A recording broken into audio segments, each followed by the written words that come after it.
Avertissement. Cette émission est déconseillée aux personnes âgées de plus de 77 ans. Le jugement des parents est conseillé.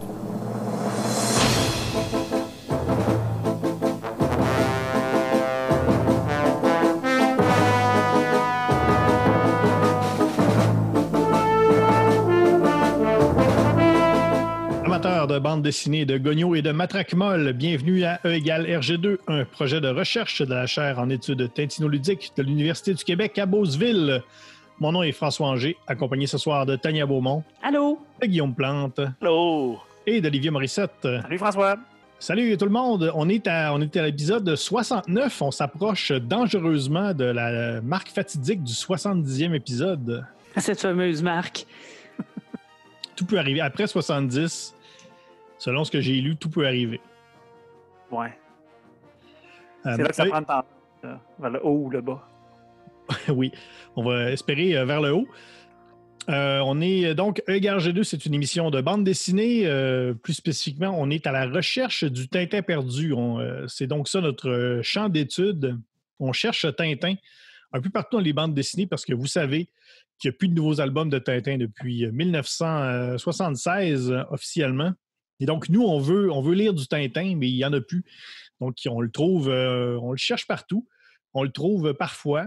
On l'a trouvé récemment, on ne l'a pas trouvé beaucoup. On l'a demi-trouvé, hein? Un demi-Tintin, un Tintin. C'est vrai qu'on a cherché dans des trucs, on l'a cherché dans des places un peu ésotériques. Et ce soir, on s'est dit, je pense qu'avec celui-là, on devrait être capable de le trouver parce que c'est un peu c'est des personnages contemporains de Tintin. Sauf que on va peut-être avoir des surprises à la fin de l'émission, la bande dessinée de ce soir, c'est une aventure hors série de la série Blake et Mortimer qui s'appelle Le Dernier Pharaon, qui est paru l'an dernier, réalisé surtout par le dessinateur belge François Schuiten ou Schuiten, selon d'où vous venez. Donc, on verra bien à la fin de l'émission quelle sera la note finale de comparaison avec Tintin. Mais je pense qu'on va avoir des choses intéressantes à dire là-dessus. Je pense aussi. Mm-hmm. Vous pouvez, si vous voulez, donc écouter tous les épisodes de la recherche du temps perdu, du Tintin perdu. Vous pouvez aussi tout réécouter la recherche du temps perdu, mais oui, c'est autre chose. Vous pouvez aussi perdre votre temps en nous réécoutant en balado.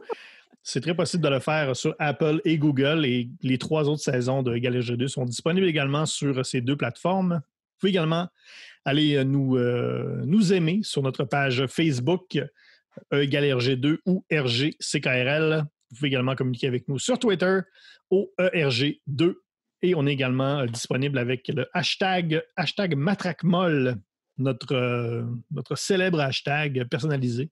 Et je suis allé faire un tour cette semaine. Oui, entre les 2 épisodes. Là, je suis allé faire une belle tournée du hashtag. Pas grand nouveau. Donc, si jamais ça vous tente de matraque-moller avec nous, n'hésitez pas. Il y a des gens qui s'en servent juste pour parler de BD en général. Là. Nous, c'est parfait. Oui, vous le savez, même si on n'a rien à dire, on dit quelque chose. Hein, fait que c'est sûr qu'on va vous répondre. Tania, vu que tu es allée dans le hashtag, en as-tu profité pour arroser mes plantes? Oui, c'est fait. OK, ouf. Surtout les langues de belle-mère. Oui. Résistante à la sécheresse quand même, mais il ne faut pas abuser. Hein? Exactement, il était sur le bord. Ouais. Ouf. Le hashtag MatraqueMolle est également disponible sur Instagram. Donc, envoyez-nous vos plus belles photos de MatraqueMolle. Et comme Tania le dit à chaque semaine, envoyez-nous vos photos de vous en train de nous écouter. Oui. Ou en train de lire des bandes dessinées, tout simplement. Une face avec des écouteurs, on aime ça.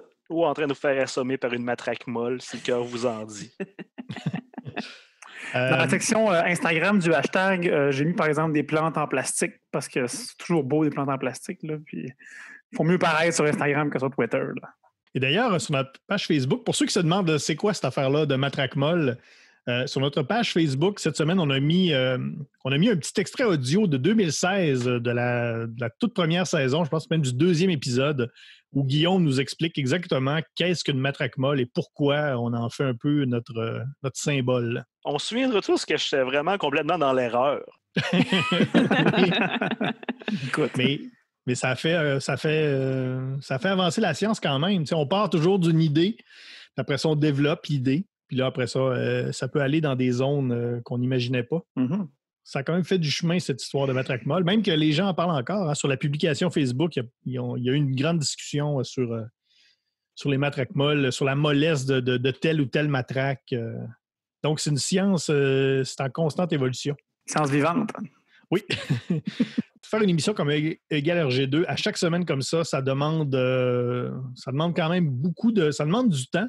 Ça demande également beaucoup d'argent. Des sous. Et même si ça nous rend un peu mal, je pense qu'on n'a pas vraiment le choix d'avoir des commanditaires. Et ce soir, grande première cette saison, Alex Drouin, qui était d'habitude dans le stationnement des commerces qui nous commanditent, est avec nous ce soir en studio. Bonsoir. Salut Alex. Salut. Bonjour. Adio. Hola à tous nos fans internationaux et à toute heure. Bon midi, bon jeudi, bon mardi. Peu importe quand vous nous écoutez. C'est un balado, c'est ça. Et Alex, qui est notre commanditaire ce soir? Oui, cette semaine, c'est avec grand plaisir que je vous dis que E égale RG2 est une présentation des freins Break et Mortimer. Depuis plus de 40 ans, le spécialiste des pièces d'auto pour l'aventurier averti. Vos pneus laissent une marque jaune sur la chaussée après chaque freinage. C'est le temps de changer.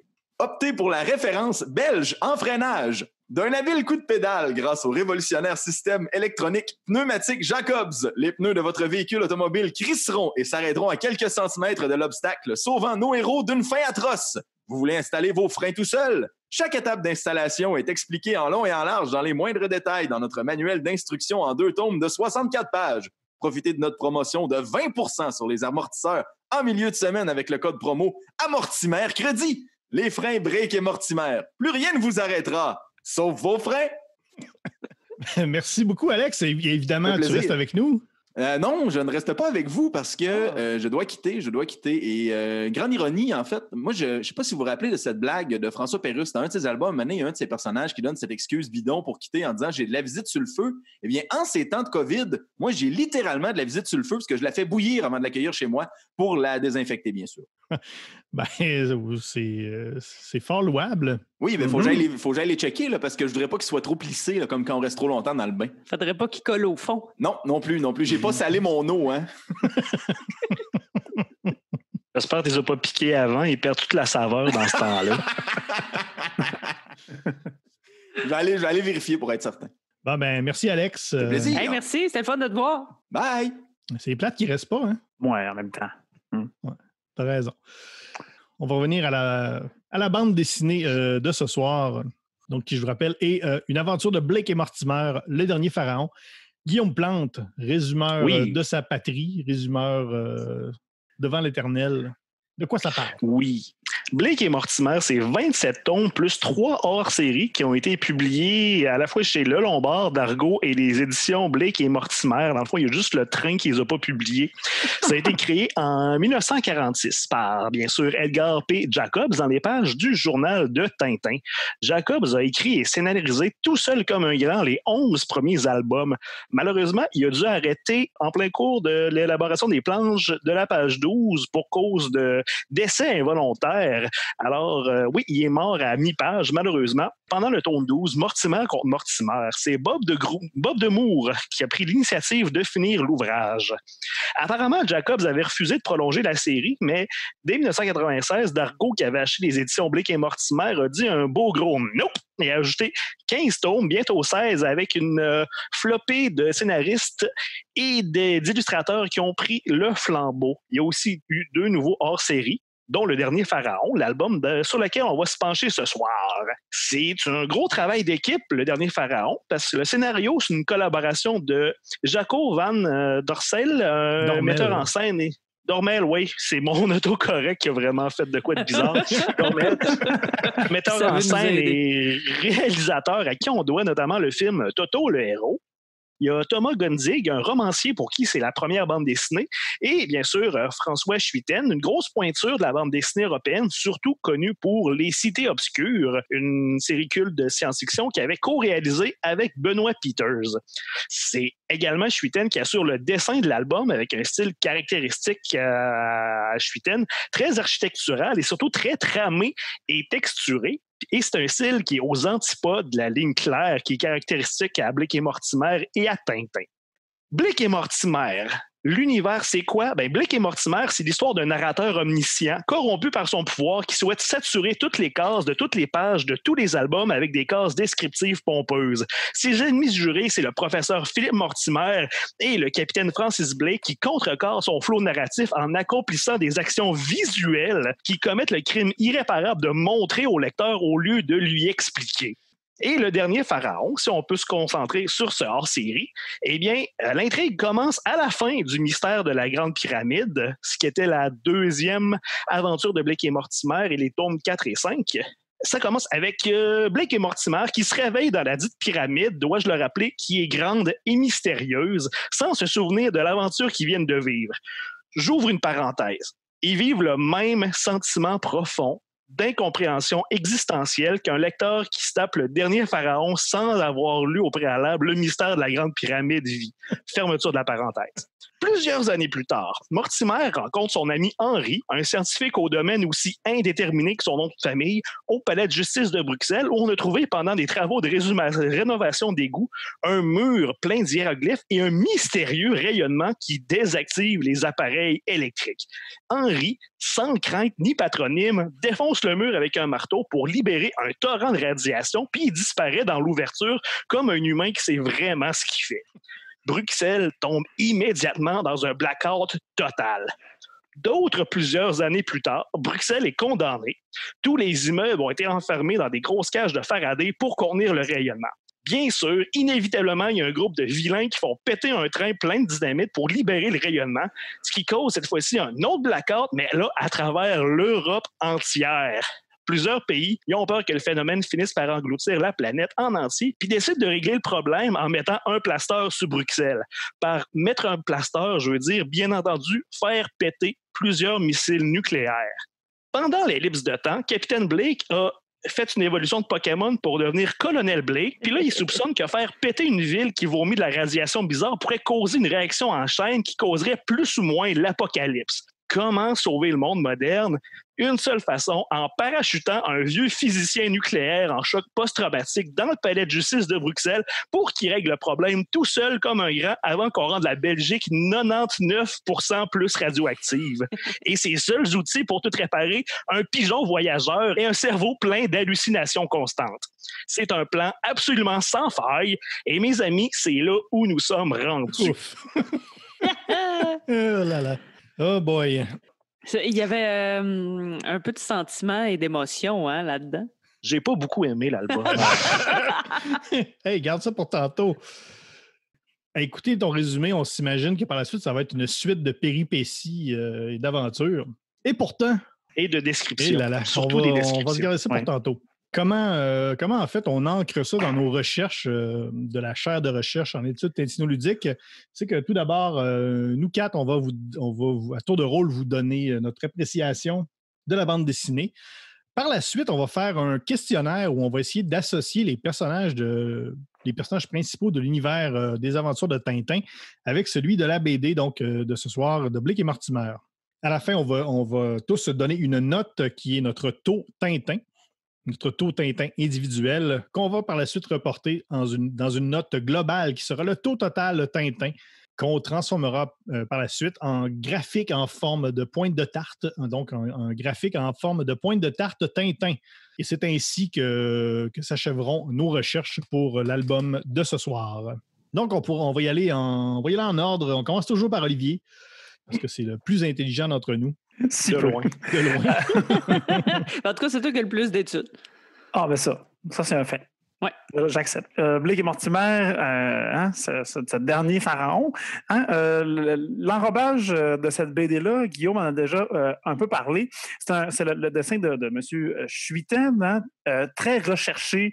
J'ai trouvé que c'était quand même intéressant. Le coup d'œil en valait la chandelle, comme on dirait. Effectivement, c'est un style là, très texturé, très assuré que Shuiten nous propose dans cet album-là. Moi, ça m'a un peu fait penser là, vaguement là, à la BD. Moi, ce que j'aime, c'est les monstres de Émile Ferris. Fait que c'est très travaillé, là, puis j'avoue que c'est quand même un des bons éléments de cette BD-là. C'est bien sûr l'allure qu'elle a. J'ai lu un peu les critiques de l'album là, quand il était sorti. On parlait de vent, de fraîcheur et de renouveau, là, peut-être pour avoir utilisé un style assuré dans une BD qui était normalement en ligne claire. Là. Je n'irai pas jusque-là, mais tout de même, là, je pense que c'est une BD qui est visuellement intéressante. L'histoire, au début, à part les quelques premières pages d'ellipse temporelle dans la pyramide qui déstabilise le lecteur dès la première case, ensuite prend une allure là, quand même relativement bien rythmée là, pour une BD de Blake et Mortimer. Les premières pages nous mènent vers une histoire qui est intrigante, qui peut-être sera engageante. Là. Fait qu'il y a un mystère plane sur ce Bruxelles envahi d'un rayonnement vert, la lumière verte. Effectivement, là, comme Guillaume l'a un peu mentionné dans son résumé, là, tout ça s'essouffle un peu là, par la suite. Là. On y injecte beaucoup de mysticisme dans tout ça, là, de choses un peu qui sortent des chapeaux des personnages. Hein. Et puis, lentement et sûrement, là, on fait des choix de plus en plus paresseux, comme celui, entre autres, de choisir Watchmen comme la meilleure BD de super-héros. Oh, pardon, c'était François. Je m'inscris en faux. Ça reste la meilleure BD de... Enfin, peu importe. Ben oui, mais somme toute, les choix de cette intrigue, là, finalement, là, ça finit, comme je l'aime, en cul de poisson. Fait que, ouais, c'est ça. Là. J'avoue ne pas avoir été convaincu là, par la dernière moitié de cette BD-là, là, qui n'est pas très, à mon avis, intéressante là, sur la fin. Mais quand même, une lecture qui j'imagine, là, pour les fans de la série, là, sont quand même intéressants de revisiter là, cette mystérieuse pyramide là, qu'est-ce qui se passe en Bruxelles. On l'a mentionné, tout l'Europe là, est perturbée par cette lumière verte, une lumière là, qui perturbe les systèmes électroniques, là, un peu à l'image d'une tempête solaire, là, d'un vent solaire. Donc, là, c'est ce qui est réel, là, ce qui peut arriver. Là. Effectivement, les rayonnements électromagnétiques peuvent perturber les circuits électriques, mais le rayonnement perturbe aussi les moteurs à explosion, pour une raison qu'on ignore totalement. Là. L'explosion de gaz ne se fait plus dans les moteurs à explosion. Elle empêche aussi la concentration et faire rêver à des dieux égyptiens, tous ceux qui sont à proximité. Ça m'a intéressé à vous parler aussi d'autres lumières qui ont des facultés particulières. Hein. Je vous avertis, ces autres facultés-là sont aussi fiables que la faculté des lumières vertes. Hein. On flirte beaucoup avec la pseudo-science et ne prenez rien pour du cash dans les prochaines minutes. Donc, on connaît, entre autres, la lumière bleue aussi, qui émane des écrans cathodiques, qui va venir perturber le rythme circadien et qui va aussi venir perturber le régime de veille et de sommeil. Hein. Ça, c'est quand même bien démontré là, que les effets de la lumière bleue. On connaît aussi la lumière rouge qui serait plus relaxant, calmant, qui diminuerait certaines douleurs et aiderait à tempérer certains problèmes, certaines douleurs là, liées à des pathologies différentes et qui traiterait aussi la calvitie. Alors, avis à tous ceux qui ont le coco dégarni, une bonne dose de lumière rouge pourrait faire au moins rester ceux qui sont en place, vos cheveux en place. Donc, c'est pour ça qu'au restaurant, on met toujours la bouffe sous une lumière rouge, parce que quand notre plat arrive, il est beaucoup plus détendu, c'est plus tendre. Oui, on ne voudrait pas qu'il perde ses cheveux dans l'assiette aussi. En plus. C'est pour ça qu'on met une lumière rouge à nos plats. On a aussi la lumière jaune, qui serait un stimulant, elle aussi, là, qui viendrait préparer, apprendre, préparer l'esprit. Et puis, qui serait donc idéal là, pour vos longues soirées d'études. Fait intéressant, la lumière jaune empêche aussi l'agglutination d'insectes le bord des portes. Hein. On vend les fameuses ampoules jaunes là, qui empêchent les insectes, là, en tout cas, qui attirent moins les insectes là, à nos portes durant l'été. Donc, intéressant pour les propriétés de la lumière jaune. Et finalement, la lumière orange, elle, qui préparerait à la réflexion, qui aiderait aussi là, à préparer là, l'esprit, à cogiter. Et puis, lui viendrait atténuer les effets de la lumière bleue. Là. C'est d'ailleurs un truc là, pour préserver là, son sommeil là, dans ce qu'on fait beaucoup d'écrans, d'avoir soit des verges oranges, de tirer la lumière là, plutôt vers le orange. Fait que voici mes propriétés tout aussi loufoques que la lumière verte pour les autres lumières de couleur. Donc, choisissez bien vos éclairages, chers auditeurs. En plus, la lumière verte a une faculté peu connue de faire avancer les chars. Oui! C'est vrai, j'avais plein de blagues de signalisation que je n'ai pas faites. Pour la prochaine fois. C'est ça, on parle souvent de lumière. Ça me surprend que tu ne parles pas de la lumière noire, hein, celle qui nous paraît de voir toutes les mousses qu'on a sur nos chandails quand elles s'allument. Oui, entre autres choses. La plus pratique. Oui, j'adore. Merci, Olivier. Je peux y aller, Tania, ou tu y aller? Ou... Oui, je peux y aller pour continuer dans la tradition. On dirait que j'ai pas grand-chose à dire. Je sais pas quoi en penser vraiment, même qu'à certains moments, je comprenais pas ce qui se passait. Moi, je pensais que c'était Blake, finalement, qui était disparu dans le trou, mais c'est Henry. Donc, c'est ça. C'était pas le bon personnage. Donc, jusqu'à la moitié de la bande dessinée, je comprenais pas trop qu'est-ce qui se passait. Une fois renligné, ça va, mais moi, le rythme ne m'a pas trop dérangé. Je trouvais que c'est quand même long avant que l'action principale, là, que Mortimer se rende sur place pour pouvoir sauver les gens de la lumière verte. Mais c'est ça, je trouvais que c'était long avant qu'il commence cette quête-là. Moi aussi, j'ai bien aimé le style de dessin. Ça fait plusieurs bandes dessinées où on voit le découpage est fait par page. Il y a toujours une teinte où on dirait que si on est dans un lieu avec une ambiance d'une couleur particulière, ça va être sur une même page comme ça. Quand on regarde, par exemple, d'un peu plus loin, du moins notre œil, on est vraiment tout dans la même ambiance colorée. Ça, j'adore ça. On l'a vu aussi dans les semaines passées. Là, j'avais pas eu la chance d'en parler, mais là, je l'ai remarqué encore à quelques reprises. Pour ce qui est du dessin aussi, quand on est proche des pyramides, il y a des structures, là, vraiment, il y a beaucoup de détails. C'est vraiment très, très bien fait. Olivier, tu parlais des petites hachures et du dessin travaillé. Moi, ça me donnait l'impression que les personnages étaient tous sur des billets de banque. Surtout avec les favoris là, qui fait un peu vieux premier ministre. Donc, j'avais cette impression-là. Et j'ai trouvé quand même beaucoup de liens avec ma vie personnelle. Dans un autre concept de podcast, hein, on pose cette question-là dans le Grand Gogno Quiz. Là, est-ce qu'on voit des similitudes avec notre vie? Ben, moi, j'en ai vu, premièrement, avec les cauchemars. Donc, j'aimerais bien aller voir cette Lisa qui te tient la tête pendant que tu dors et qui te permet de t'évacuer sans avoir peur et de finalement passer une nuit paisible. Et on m'a rappelé aussi ce dur souvenir.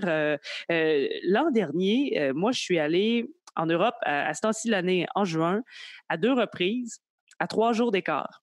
Et je suis revenue au Québec entre les deux. J'étais à Londres, je suis revenue le vendredi et le dimanche, je suis partie pour Bruxelles. Et il me rappelle dans cette bande dessinée-là qu'en petit avion, là, tout petit, là, après 1 heure, tu peux débarquer de l'avion puis finir en deltaplane jusqu'à Bruxelles. Donc, ça me rappelle à quel point c'était épais ce que j'avais fait de reprendre l'avion jusqu'au Québec pour en revenir et à quel point Londres et Bruxelles, c'est proche. Donc, voilà. Ça serait la critique pour cette bande dessinée. Mais non, pour vrai, j'étais comme neutre. Je sais que vous avez peut-être pas aimé. Moi, je me suis pas rendue là. Je suis comme juste arrêté neutre par rapport à la bande dessinée, à cette histoire-là. Moi, j'avoue que au départ, je trouvais ça quand même intéressant. J'avais hâte de voir ce que ça donnerait avec le style de dessin de François Schuiten, parce que j'avais lu quelques albums des Cités Obscures. J'avais quand même bien aimé ça, là, surtout l'espèce de trip architectural. J'avais bien hâte. J'ai peut-être... Je sais qu'il ne faut pas juger un livre sur sa couverture, mais dans ce cas-là, je l'avais quand même jugé. J'avais dit, oh, la couverture est vraiment belle.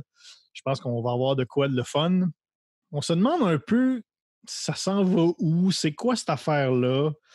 Tu sais, ça commence... ça s'en va un peu dans tous les sens. On dirait que le principe de base fait comme pas de sens, justement, comme Guillaume disait dans son résumé, d'envoyer un vieux monsieur à la retraite en choc post-traumatique ou un peu en dépression. Moi, j'avais l'impression. Il est invalide, en tout cas. Là. Oui, comme sauver le monde. Ce bout-là faisait pas de sens dans ma tête.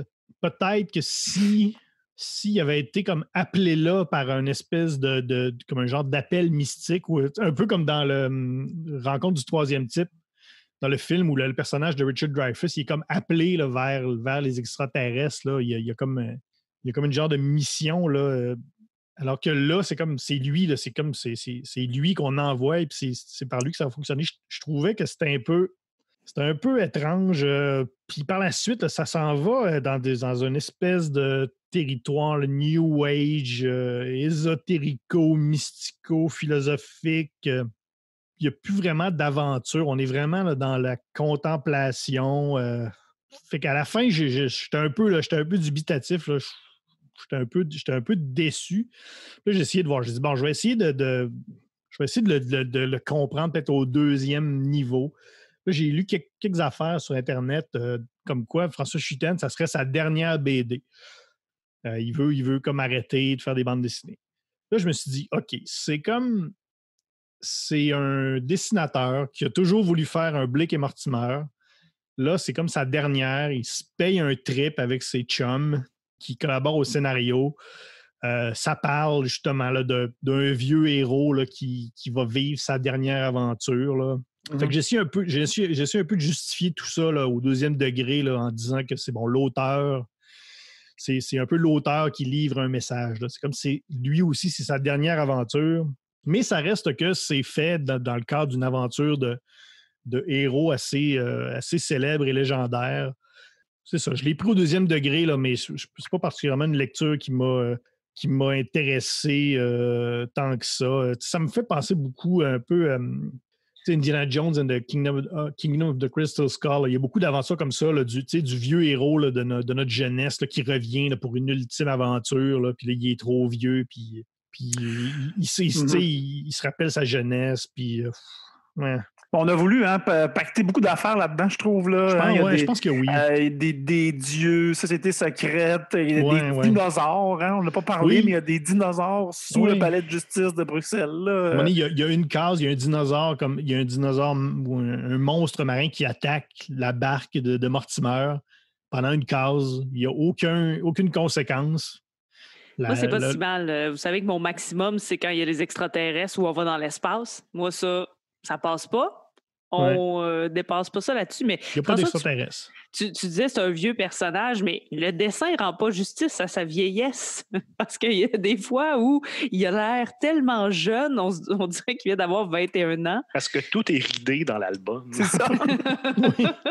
Mais ouais, c'est ça. Il y a des fois où c'était dur, à part le fait qu'il mentionne tout le temps qu'il était vieux, là. Le dessin ne rendait pas justice à sa vieille face, mettons. Si on se base un peu sur les cités obscures, sa force, c'est vraiment les dessins d'architecture. Ah oui, c'est magnifique. C'est sûr qu'il y a sûrement dans cet album-là une volonté de se payer un trip, de dessiner le plus d'affaires à Bruxelles. Les personnages, c'est peut-être moins réussi, ils sont un peu statiques. Là, quand même, la ligne claire, là, ce genre de dessin-là, les personnages sont quand même très dynamiques. Là, c'est quand même très figé. Tant qu'à faire une BD comme ça, tant qu'à prendre un autre dessinateur qui fasse son style à lui, je trouvais ça quand même intéressant. Quand même les couleurs aussi, l'ambiance cinématographique aussi, ça m'a fait un peu penser, ça m'a fait penser un peu à un film. Ça faisait un peu film de festival. Ben, j'ai eu d'ailleurs, là, comme tu disais, tu parlais de la ville, là, puis qui semblerait que Schuiten a beaucoup hésité là, avant de prendre un Blake et Mortimer, ce contrat-là. Puis il s'est fait, finalement, il a accepté là, quand on lui a dit que ça se passerait là, en Belgique, là, à Bruxelles. Là. Fait que là, ça, chez lui, là, ça lui a donné l'intérêt de travailler ça. Là. C'est peut-être aussi cet intérêt de voir dessiner la ville là, qui est portée dans cette BD-là. Puis c'est ce qu'on sent aussi. Ouais. Il y a beaucoup d'amour dans l'architecture qui a été dessinée. Là. Ouais. Mais c'est peut-être trop ésotérique là, ou contemplatif pour son propre bien, là, je trouve. Guillaume, qui nous a déjà vendu un peu la mèche. À vrai dire, j'ai dit que j'avais pas aimé l'album, mais je vais quand même faire preuve de bonne foi puis expliquer un petit peu que je suis pas la bonne personne à qui cet album-là s'adresse. Alors, premièrement, si vous dites « Hey, le dernier Pharaon, c'est-tu pour moi? » Est-ce que vous avez lu Blake et Mortimer et est-ce que la série vous intéresse? Si la réponse est non, ne touchez pas à cet album avec une pôle de 40 pieds. C'est pas que l'album est mauvais. Il y a des qualités indéniables à l'album, mais il y a tellement de référents, comme j'ai mentionné pendant le résumé. Si vous n'avez pas lu les deux albums du Mystère de la Grande Pyramide, qui est du Blake et Mortimer d'école primaire, pas parce que c'est primitif, mais parce que c'est une des incontournables de la série, ça vous rejoindra absolument pas. Sinon, dans l'ensemble, le fait que ça se passe comme vers la fin de la carrière de Mortimer, ça, je trouve ça le fun. C'est comme à la mode ces temps-ci de prendre un héros de bande dessinée puis de l'envoyer vers la fin de sa vie. Marvel a fait ça avec Old Man Logan, avec un Wolverine vieillissant, puis ils ont même répété... Même Dark Knight Rises. Oui, puis ils ont même fait le procédé avec plein d'autres personnages de Marvel. C'est vraiment intéressant de voir comment il se passe, comment il vit ses aventures plus loin. C'est dans l'exécution que je trouve qu'il aurait pu mieux faire ça. Comme j'ai dit, le plan de pitcher un vieux monsieur dans un parachute très haut. Ben oui, hein? Ils disent, c'est OK, tout ce qu'on te donne, c'est un pigeon voyageur. C'est comme fait, OK, c'est rigolo comme prémisse, on va voir où est-ce qu'ils se rendent avec ça. Mais finalement, ça devient en gros une grosse quête de mysticisme où est-ce qu'on se rend compte au fur et à mesure que Blake et Mortimer, c'est un peu l'espèce d'élu pour ramener l'ordre dans l'énergie. C'est comme, imaginez le 5e élément de Luc Besson, mais remplacer Bruce Willis par Guy Nadon et ça va donner le dernier pharaon. Il y a un petit problème dans l'exécution. C'est pas loin de la vérité. C'est vraiment pas loin de la vérité. Et Guy Nadon, c'est un merveilleux acteur. Il est bon, là. Il est tellement bon. Mais c'est pas ça. C'est pas l'histoire que j'avais besoin de voir en ce moment. Mais pour les fans de Blake et Mortimer, par contre, c'est ceux qui apprécient la série, c'est un monument dans la BD européenne, c'est un incontournable. Là, vous allez probablement boire ça comme du petit lait et c'est bien correct comme ça. Mais quoi que j'ai... oui, moi aussi, je suis allé voir un peu les critiques sur Internet après ma lecture parce que je me demandais, coudonc, qu'est-ce que l'Internet en pense? C'est pas dithyrambique, là. C'est tout blanc ou tout noir, puis le tout noir est assez dominant, là. Ça n'a pas reçu là, des bonnes... ça n'a pas reçu que des accolades, cette BD-là. Je pense qu'il y a beaucoup de monde qui sont un peu aussi... un peu perplexe par cette BD. C'est un traitement en choc. Là. Imaginez, vous voyez un nouveau Garfield, puis ça commence avec John sur le trottoir, une balle dans la tête. Là. Ça ressemble à ça. Mais voyons. C'est quoi ça? Imaginez-vous, mettons, un nouveau Tintin fait par, je sais pas moi, le gars qui fait Black Sad, le Guarnido, puis Tintin, il est alcoolique, là, puis ce serait un peu ça, là. Puis on se demande, comme tu dis, là, François, il y avait il y a probablement beaucoup de deuxième degré là-dedans. Là. Il y a probablement aussi une critique de la société moderne, là, parce que l'espèce de rayonnement vert, là, ça détruit les technologies. Là, puis quand ce genre d'histoire-là devient trop revendicatrice, des fois, ça... Je sais pas si ça sert le propos tant que ça. Là. Ben là, je veux pas faire de mauvais comparatifs, là, mais rappelons-nous l'horrible et le ciel nous tomba sur la tête, là, qui est une critique des mangas puis c'était donc mieux, c'était donc meilleur dans le temps. Puis... Ouais, c'est ça. Ben, des fois, quand ça devient à trop gros traits, là, on perd un peu peut-être l'essence de faire vivre une aventure à un bonhomme. Là. Oh, hey, j'allais oublier. Quand je disais que Mortimer, c'est un peu l'élu, toute cette histoire-là, à un moment, il y a comme l'ultime mécanisme où est-ce qu'il faut trouver le code pour l'arrêter. Il se fait carrément dire, écoutez, tout ce temps-là, le code était en vous. C'est vous, le code. J'ai vu cette case-là et ça m'a tellement fâché. Un Deus ex machina d'une paresse inébranlable. À partir de cette page-là, j'ai passé de case en case, j'étais rouge comme une tomate.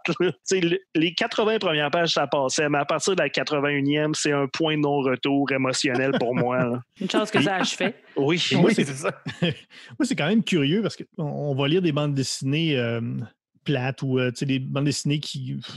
Mais ça va être un peu laborieux à lire, ça va être...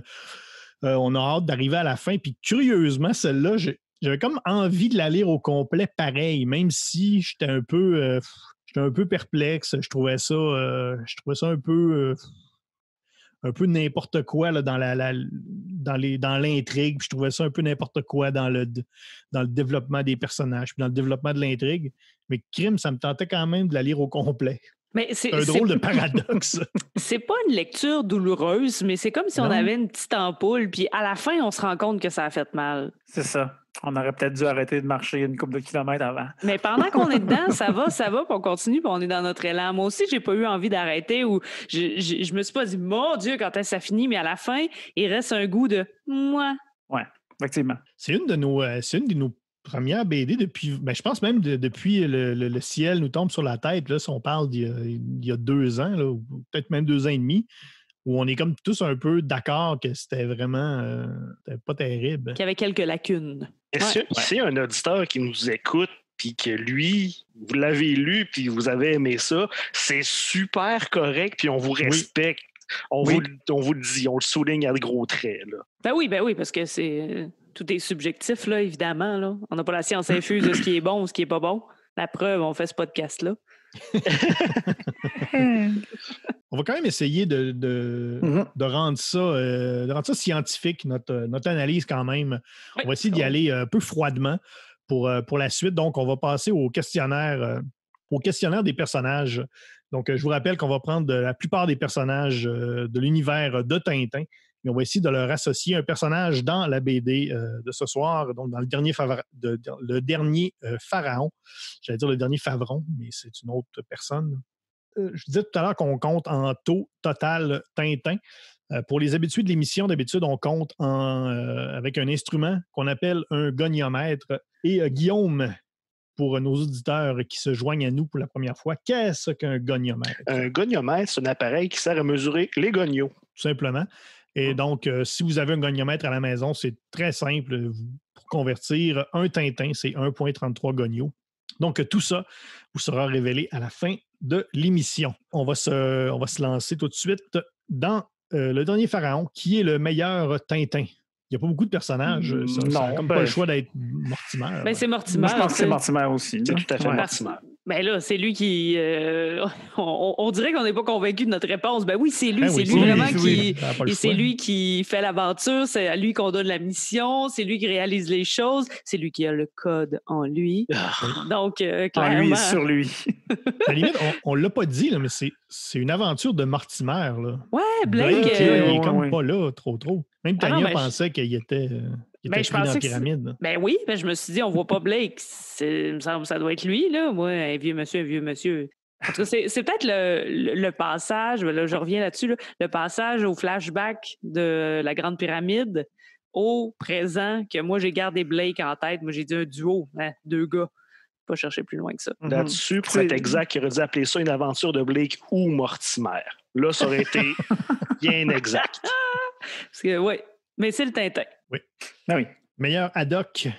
Moi, j'aurais dit Blake, là, là, pour faire le duo. Là, puis, en tout cas, reste que c'est rendu un colonel bourru, là, puis ça me semble aller très bien dans le rôle de ad hoc. Là. Moi, j'ai mis Lisa.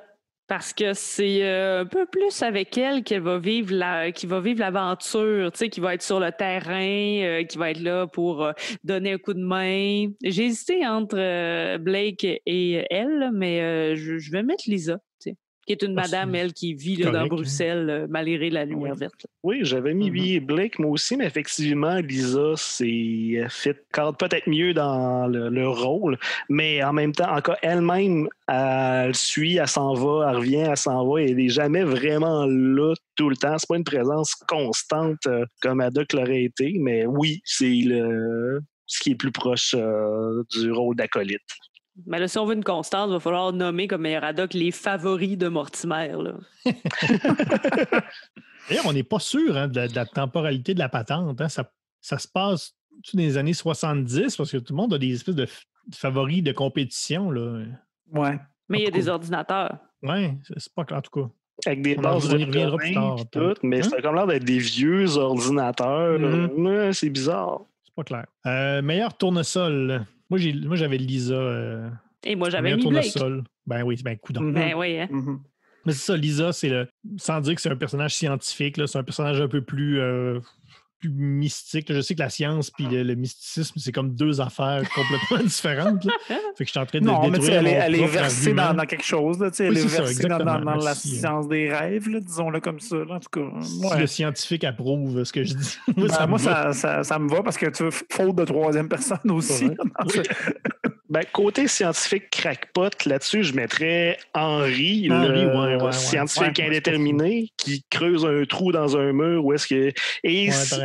Sa démarche scientifique, c'est « OK, il y a une lumière bizarre, je vais rentrer dans ce trou-là. » Je pense que c'est excessivement tournesol comme raisonnement. Oui, tu as raison que c'est très tournesol. Henri, d'ailleurs, qui a 3 jets de lumière aussi qui lui sortent de la tête en permanence. Hein? Oui, et entre le début et la fin de la BD, il devient Snook dans Star Wars. Il y a comme une sorte de calvitie incandescente. Mais je suis content, Guillaume, que tu me ramènes à l'ordre. J'étais sûr que c'était un banal concierge, ce Henri. Voyons donc. Son rôle, c'est d'être Henri. C'est ça qui c'est comme le gardien de l'ultime mécanisme. Là. C'est le gars c'est comme le gars qui est resté en arrière pour sauver le fort. Là. Son rôle, c'est Henrito ergo sum. Je suis Henri, donc je suis. Seigneur. Meilleur Milou. Ah, le pigeon. Ah. Le pigeon. Moi, j'ai mis le pigeon. Comment il s'appelle? Whitcup. Comme ça doit être W. Oui, c'est belge, c'est Whitcup. S'il donne comme il est en Angleterre, c'est Whitcup. Si ça serait en Belgique, il serait Whitcup. Non, les Belges prononcent le W en W. Mais s'il était en France, il dirait le V. Mais voyons, toi. Walteri, hein, Natacha? Il dit Walteri. Je sais pas. Oui. J'y ai parlé 2 fois. Mais Whitcup, c'est comme un Robocop pigeon, ou est-ce qu'il est mi-pigeon, mi-homme, 100% flic? Je veux voir ce film. Mention spéciale aussi aux chats. Hein? Les chats qui sont quand même importants. Ils sauvent la vie de Mortimer à plusieurs reprises. Il y en a comme 50 000 chats là-dedans. Oui, quand même quelques-uns. D'ailleurs, Mortimer, quand il débarque à Bruxelles, pour la première fois, il voit un autobus et il se dit, voilà, cet autobus ce vieux bus sera parfait comme pour passer la nuit.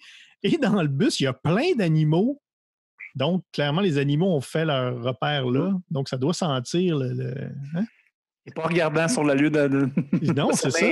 Notre Mortimer. Mais c'est vraiment la tournure de phrase, ce lieu sera parfait. Ah oui.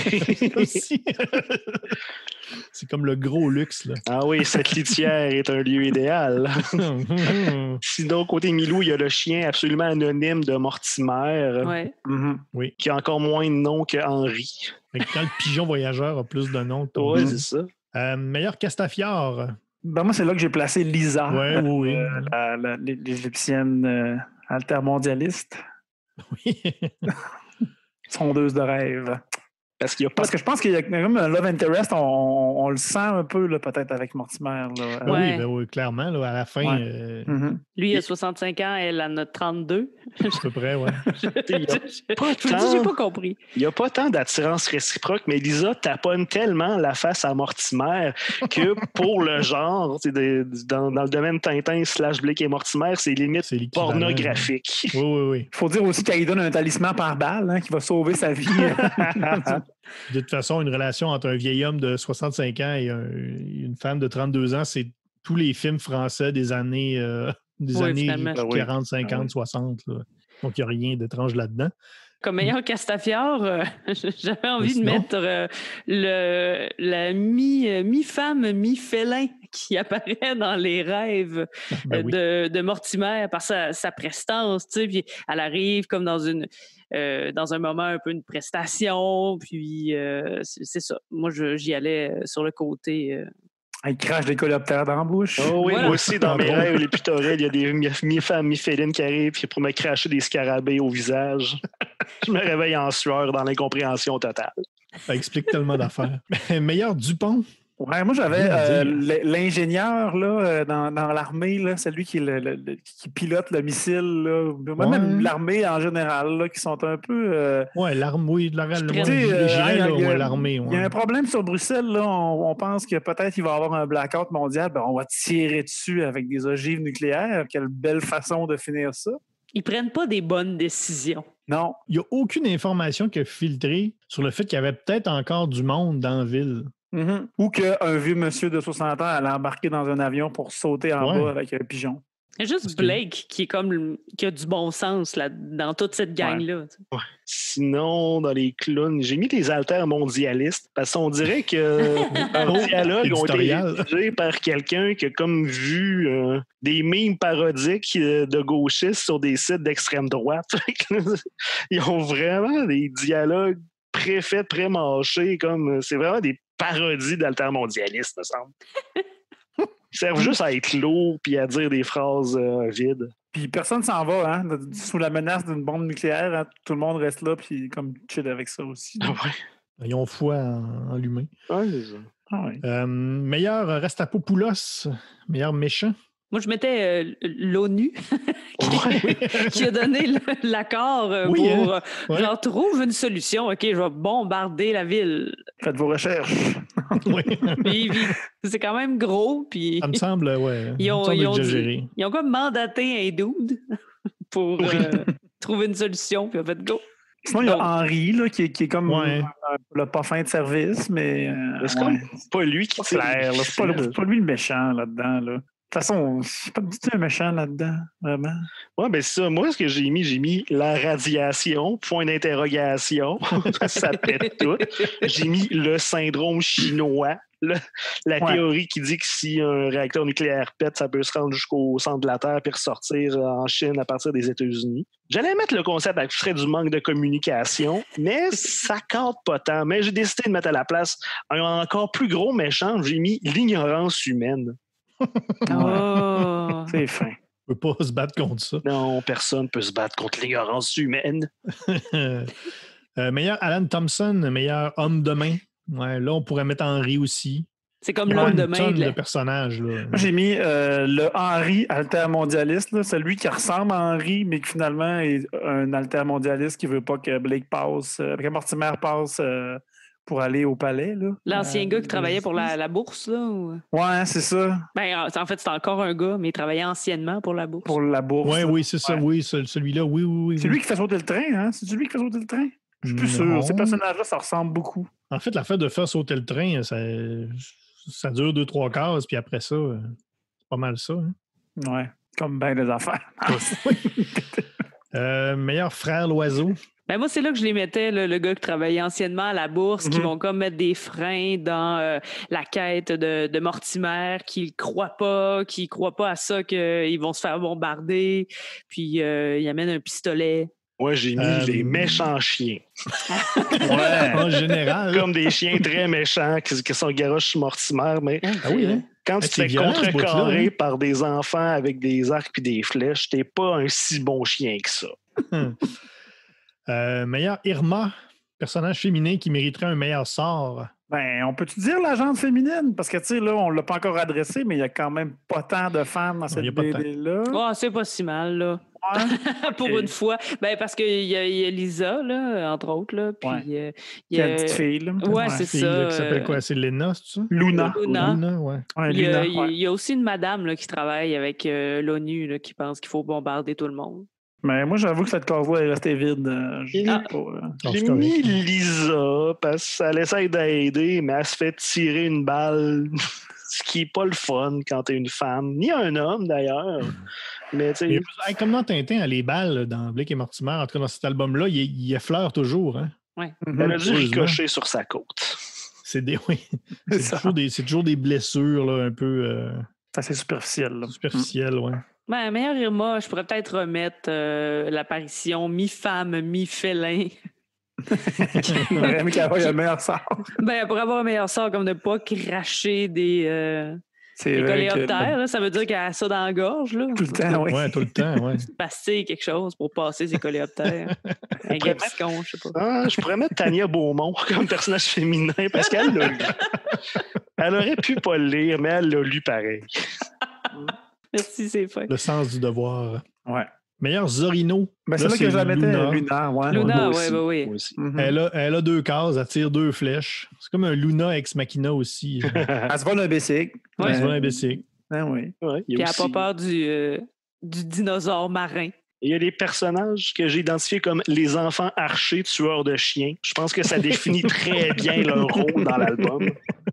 Luna aussi, c'est Lisa qui dit je vais t'envoyer avec Mortimer, c'est toi qui vas l'amener au palais de justice. Puis elle dit tu vas être prête? Oui, c'est beau, je peux faire ça. Le lendemain, t'es prête? Oui, c'est beau, je vais faire ça. OK, je vais t'accompagner. Finalement, il fait absolument pas confiance. Mais Luna aussi, finalement, serait le personnage féminin qui mérite un meilleur sort, à bien y penser. Meilleur Séraphin Lampion, personnage casse-couille. La narration. Ouais. Parce que ça nous emmerde. Quoique, il y a moins de... C'est moins pire. Oui, il y C'est a quand même moins de pire. grands pavés, mais la narration se fait un devoir de nous écrire ce qu'on voit dans la case. Oui. C'est vraiment primordial. Juste en prévision, j'ai relu j'ai essayé de lire le plus possible le mystère de la Grande Pyramide avant le début de l'émission, juste pour voir. Puis c'est vrai que la narration, ça n'a tellement pas de sens. Là. Il y a quelqu'un qui se penche pour ramasser quelque chose, puis ça écrit il se penche pour ramasser quelque chose. Là. Tout le temps. Moi, j'ai jamais compris ça, mais je pense que c'est un peu pour garder le style Blake et Mortimer là, qu'on a encore cette narration-là, mais c'est quand même pas si pire. Là. C'est moins pire que certains autres tomes, effectivement. Je lisais un peu ça, j'avais un peu peur, mais c'est quand même pas si pire. Ça reste mon Séraphin Oui, Lampion. non, c'est bien correct. Ouais, le mien, mon Séraphin, c'est le fameux courtier en bourse méfiant qui est Oui. rendu altermondialiste. Oui, j'avais ça aussi. Je pensais qu'il serait plus antagoniste que ça, mais finalement, non, il est juste déplaisant. Oui, tout à fait. Moi, j'ai mis la fichue lumière verte. Quand on enrobe tout ça là, on met des termes comme électromagnétique et ionosphère là, pour nous faire vendre une lumière. Tu débarques. Ouais, ça m'a fatigué. J'étais comme Mortimer qui ne fait pas dormir. là. J'étais fatigué de voir cette lumière.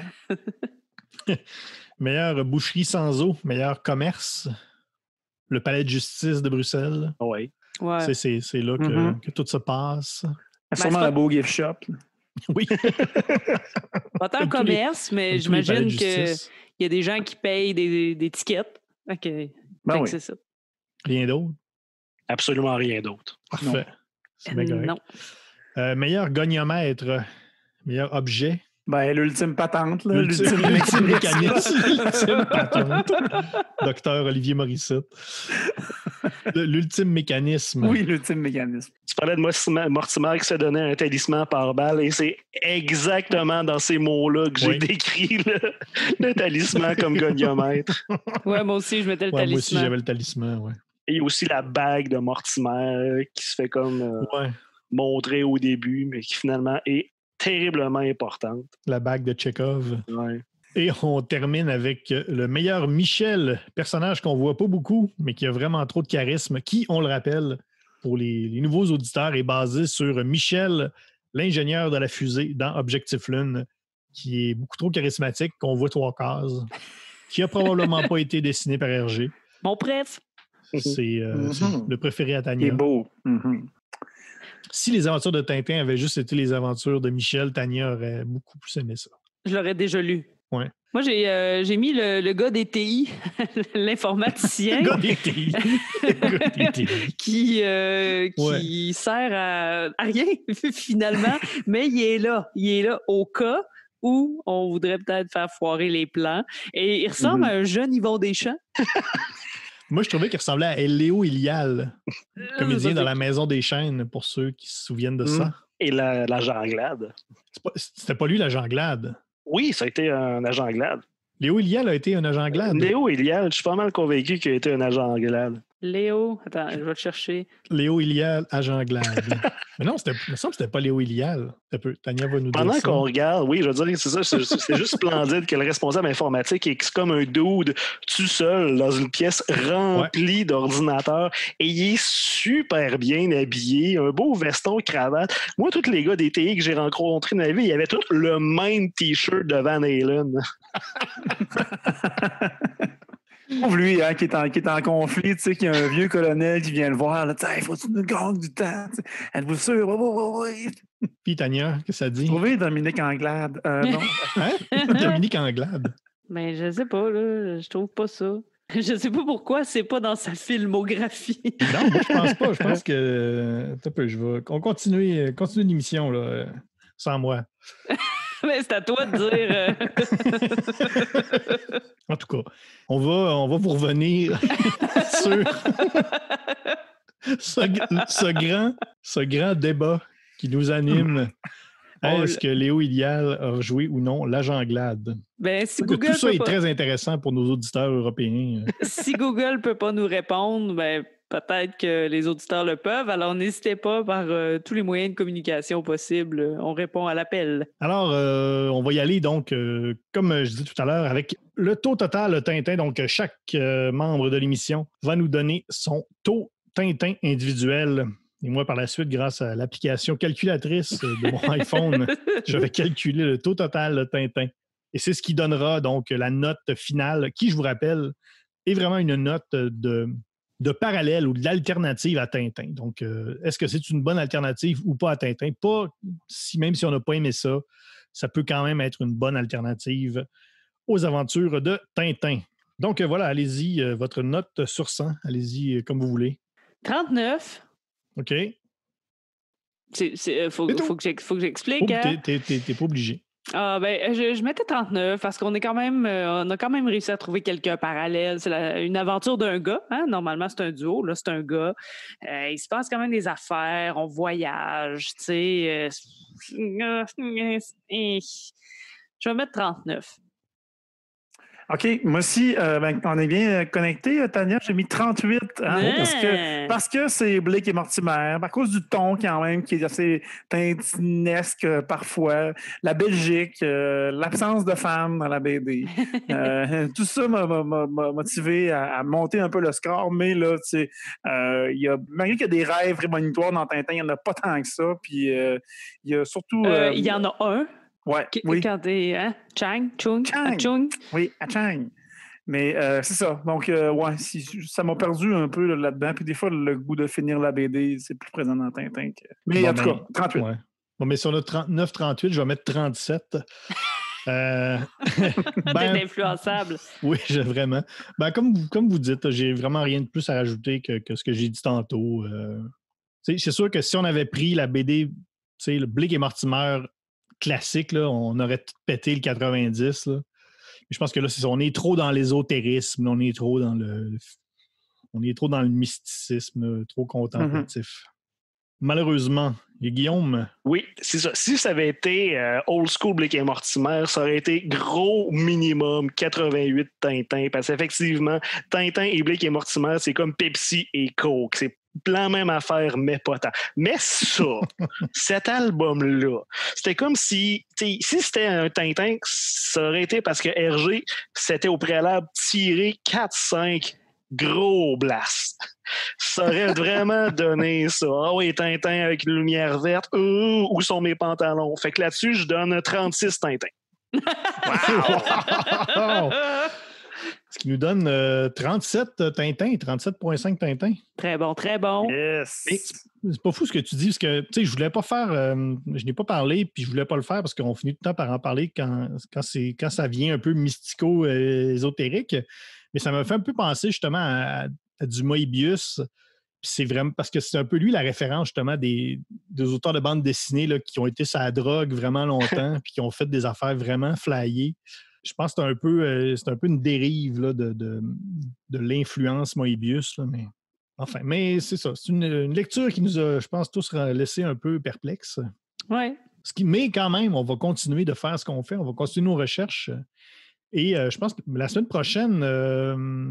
prochaine, qu'est-ce qu'on fait? Je pense, oui, on va parler d'un auteur québécois qui est publié en Europe. On va parler de BD de Jacques Lamontagne. On va s'attarder en majorité à la série Shelton et Felter, une série en 3 tomes. Et on va également en profiter, vu que l'album vient tout juste de sortir, de son nouvel album d'une nouvelle série qui s'appelle Wild West. Et le premier tome est consacré à Calamity Jane. Donc, c'est une toute nouvelle BD, mais on va surtout parler, donc, dans le cadre de la recherche du Tintin perdu de la série Shelton et Felter. Je vous rappelle que tous nos épisodes sont disponibles en podcast en balado sur Apple et Google. Vous pouvez également nous donner des étoiles. Vous pouvez également commenter, nous laisser un commentaire sur Apple. Sur Google, je ne pense pas que c'est possible. Vous pouvez également consulter notre page Facebook ERG, E égale RG2 ou RG CKRL. Beaucoup de contenu additionnel, plein de choses intéressantes, plein de drôleries. On a fait d'ailleurs, on n'en a pas parlé, on a fait un sondage On avait dit que dans l'épisode de Atom et Gency, on ferait un sondage pour savoir qui avait les plus beaux sourcils entre Paul de la série Paul et Atom de la série Atom et Gency. Et c'est Michel qui l'emporte. Pas Michel, mais Paul. Michel Rabagliati. C'est Paul qui l'a emporté par plus de 80%. Michel Rabagliati a encore de plus beaux sourcils que Paul, mais ça, c'est moi. Donc, il faudrait faire la deuxième ronde. Est-ce que Michel Rabagliati a des plus beaux sourcils que Atom ou que Paul? On peut laisser la palme à Paul. Oui, quand même. Donc, il y a plein de choses comme ça. Il y a plein de parodies, plein de trucs qu'on fait. On s'amuse beaucoup avec notre page Facebook. On est également sur Twitter au ERG2, également avec le hashtag MatraqueMolle. Même chose pour Instagram, hashtag MatraqueMolle. Envoyez-nous vos photos de vous qui écoutez l'émission ou qui lisez des BD. Faites-nous des suggestions également si vous croyez qu'une BD pourrait aider à augmenter notre taux Tintin. Faites-nous des suggestions sur n'importe quelle de ces plateformes. Donc, c'est ça, la semaine prochaine, Shelton et Felter de Jacques Lamontagne. Mon nom est François Anger, avec ce soir Tania Beaumont. Merci, bye. Guillaume Plante. Merci beaucoup, au revoir. Olivier Morissette. Merci, salut. On vous dit donc de passer une bonne semaine et on se retrouve très bientôt.